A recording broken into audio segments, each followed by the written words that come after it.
Good morning.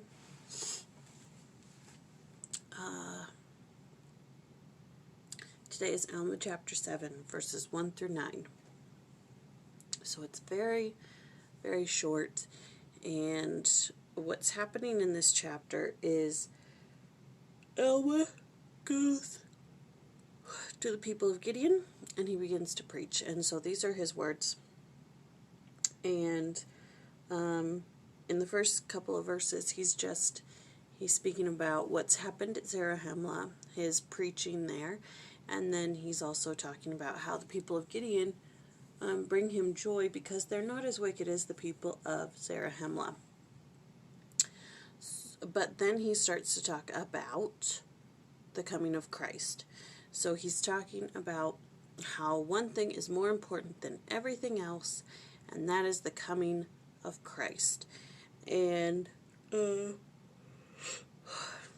it says the knowledge of the Redeemer and his atoning mission is of transcendent value in the grand scheme of things. Nothing surpasses this in importance. The Savior taught, and this is life eternal, that they might know the only true God and Jesus Christ whom thou hast sent. And then it gives an evidence, because in verse 10, whoops, I read it anyway because there was like this much. Okay, so in verse 10 it says, and behold, he shall be born of Mary at Jerusalem.